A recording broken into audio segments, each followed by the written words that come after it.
성탄절 새벽, 한 가족의 절박한 신고가 대한민국을 충격에 빠뜨릴 연쇄살인의 실체를 드러냈습니다. 아무도 예상하지 못했죠. 평범해 보이던 30대 남성이 2명의 생명을 앗아갔다는 사실을 말입니다. 병원 응급실에서 체포된 순간부터 시작된 충격적인 진실들이 하나씩 밝혀지기 시작했습니다. 경찰이 미처 공개하지 못했던 수사 비화와 우리가 몰랐던 뒷이야기들이 있었죠.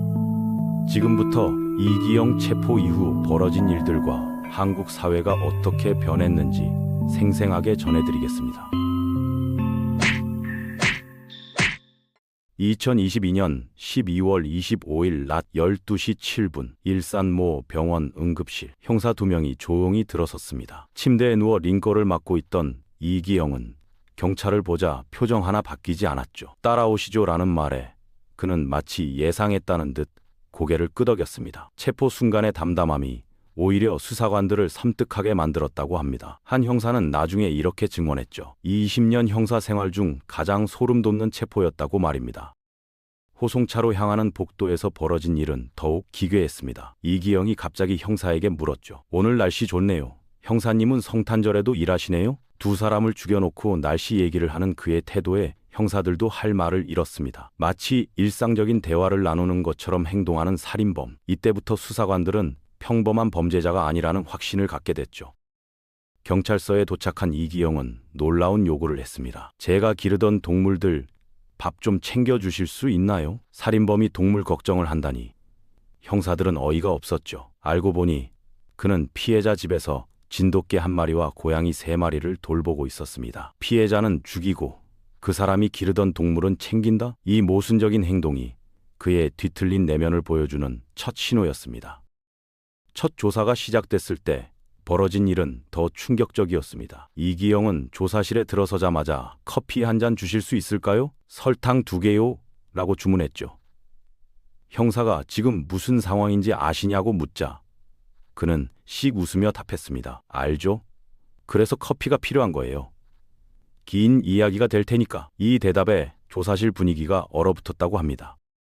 조사가 진행되면서 이기영의 거짓말 실력이 드러났습니다. 처음엔 교통사고 합의 과정에서 우발적으로 일어난 일이라고 주장했죠. 그런데 형사가 그럼 왜 피해자 휴대폰으로 가족에게 문자를 보냈냐고 따지자 1초의 망설임도 없이 새로운 이야기를 만들어냈습니다. 피해자가 죽기 전에 가족 걱정한다고 해서 대신 보내줬다는 거였죠. 물론 터무니없는 거짓말이었습니다.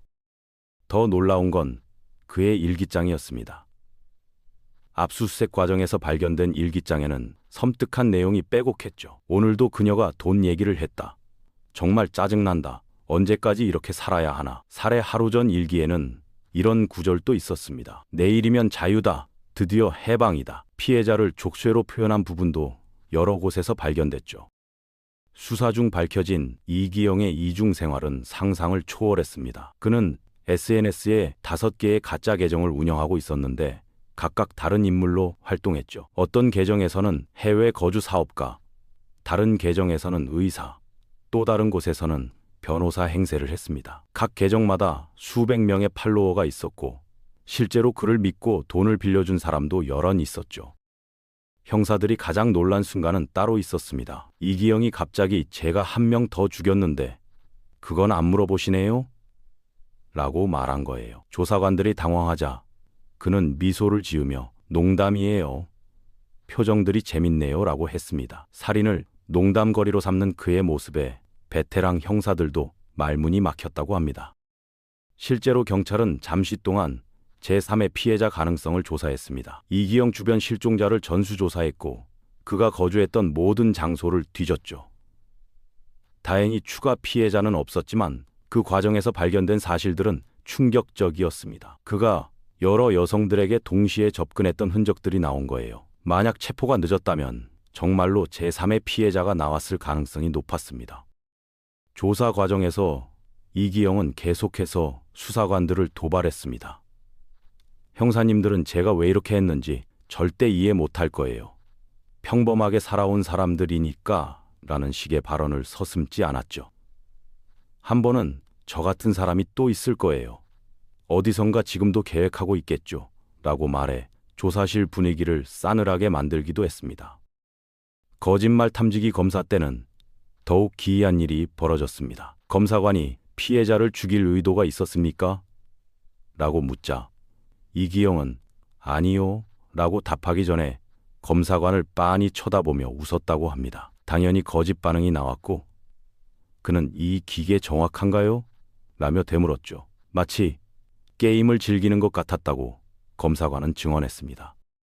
정신감정 과정에서도 이기영은 독특한 면모를 보였습니다. 심리검사를 받으면서 오히려 의사에게 질문을 던졌죠. 선생님은 저 같은 사람 많이 봤나요? 저보다 더한 사람도 있었어요. 자신을 특별한 존재로 여기는 그의 자기애적 성향이 고스란히 드러난 순간이었습니다. 경찰이 피해자 가족들과의 대질 신문을 제안했을 때 이기영의 반응은 차가웠습니다. 굳이 필요한가요? 어차피 바뀌는 건 없잖아요. 피해자 유족의 고통에 대한 일말의 죄책감도 없는 모습이었죠. 오히려 그분들도 힘드실 텐데 저 때문에 더 힘들어하실 필요는 없죠 라는 말로 수사관들을 경악하게 만들었습니다.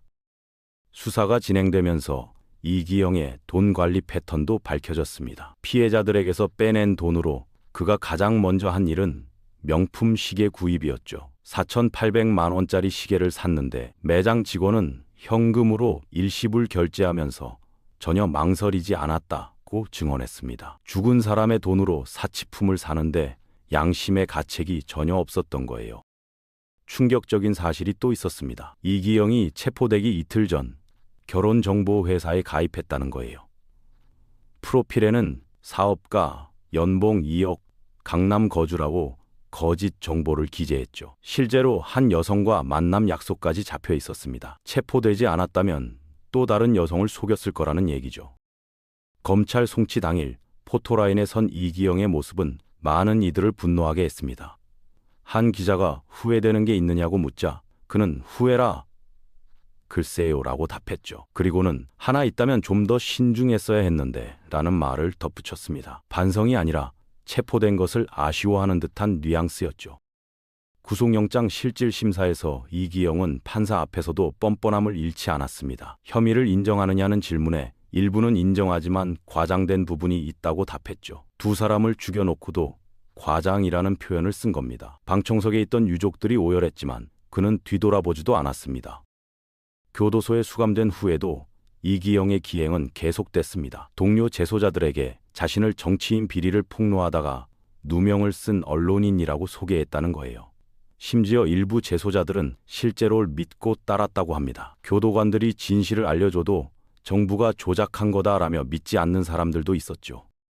재판 준비 과정에서 변호인단도 곤혹스러워했습니다. 이기영이 계속해서 변호 전략을 바꿨기 때문이죠. 처음엔 심신미약을 주장하다가 갑자기 정당방위를 주장하고 나중에는 모든 걸 인정하니 빨리 끝내자고 했습니다. 한 변호사는 30년 변호사 생활 중 가장 어려운 의뢰인이라고 토로했죠.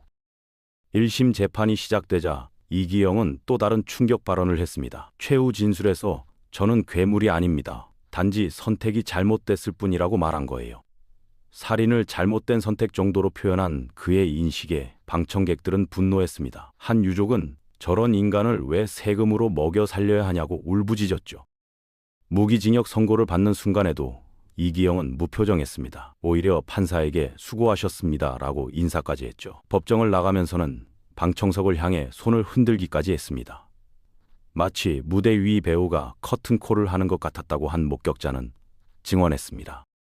이 사건이 사회에 던진 충격파는 엄청났습니다. 특히 금융보안에 대한 경각심이 급격히 높아졌죠. 피해자가 죽은 후에도 너무 쉽게 대출이 실행됐다는 점이 문제였습니다. 금융감독원은 즉각 생체 인증 의무화 정책을 발표했고 모든 금융기관에 본인 확인 절차 강화를 지시했습니다.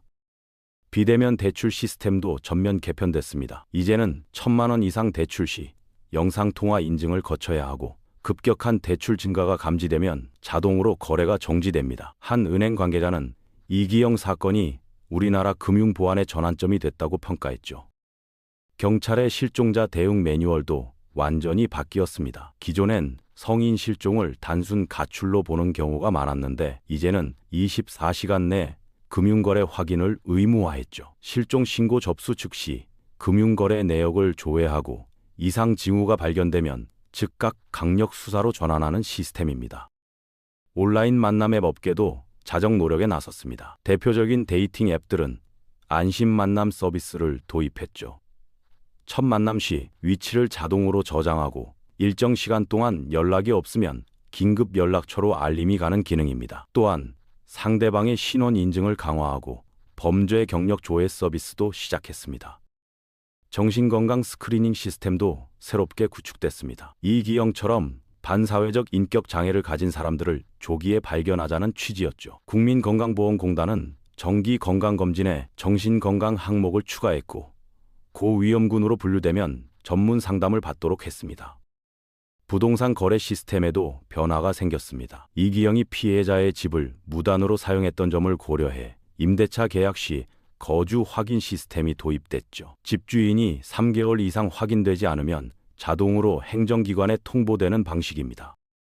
법무부는 피해자 유족 지원법을 대폭 강화했습니다. 기존에는 경제적 지원에 그쳤지만 이제는 심리 상담, 법률 지원, 일자리 알선까지 통합 지원하는 체계를 만들었죠.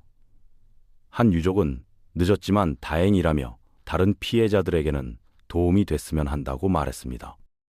교육 현장에서도 큰 변화가 있었습니다.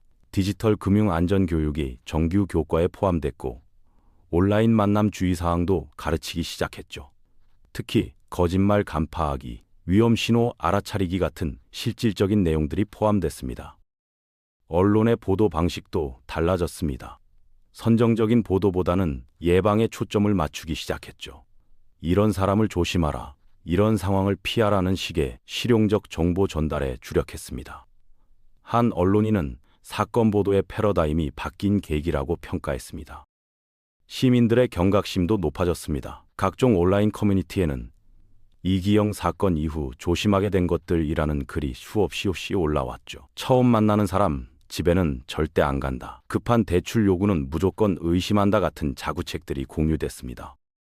기업들도 직원 관리 시스템을 재점검했습니다.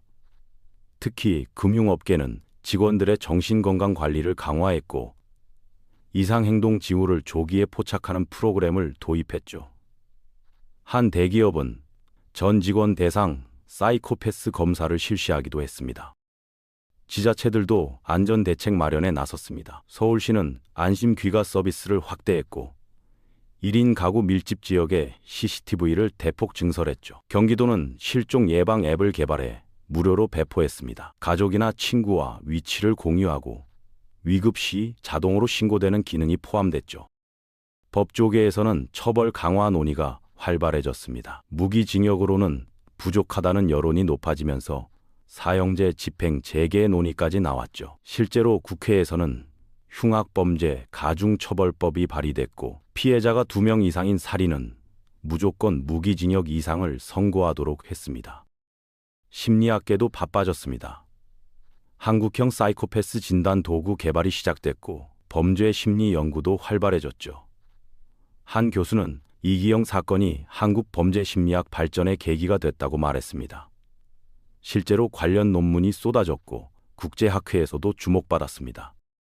피해자 단체들도 목소리를 높였습니다. 강력범죄 피해자 가족 모임이 결성됐고 법 개정을 위한 서명운동도 벌어졌죠. 이들의 노력으로 피해자 보호법이 개정됐고 가해자 정보 공개 범위도 확대됐습니다.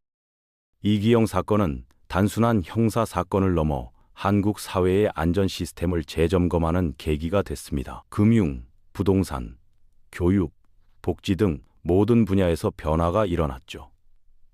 한 사회학자는 아픔을 딛고 더 안전한 사회로 나아가는 과정이라고 평가했습니다. 지금도 이기영은 교도소에서 무기징역을 복역 중입니다. 면회를 온 한 기자에게 그는 후회는 없다, 단지 운이 나빴을 뿐이라고 말했다고 합니다. 끝까지 반성하지 않는 그의 모습은 우리에게 경각심을 일깨웁니다. 악은 평범한 얼굴로 다가온다는 사실을 말이죠. 최근 실시된 여론조사에서 국민의 89%가 이기영 사건 이후 안전에 더 신경 쓰게 됐다고 답했습니다. 특히 20, 30대 여성의 94%가 온라인 만남을 조심하게 됐다고 응답했죠. 아픈 기억이지만 그만큼 우리 사회가 성숙해졌다는 증거일 겁니다. 전문가들은 앞으로도 지속적인 관심이 필요하다고 강조합니다. 시스템 개선도 중요하지만 결국은 사람 간의 신뢰와 연대가 핵심이라는 거죠. 한 범죄학자는 서로를 돌보는 사회가 가장 안전한 사회라고 말했습니다.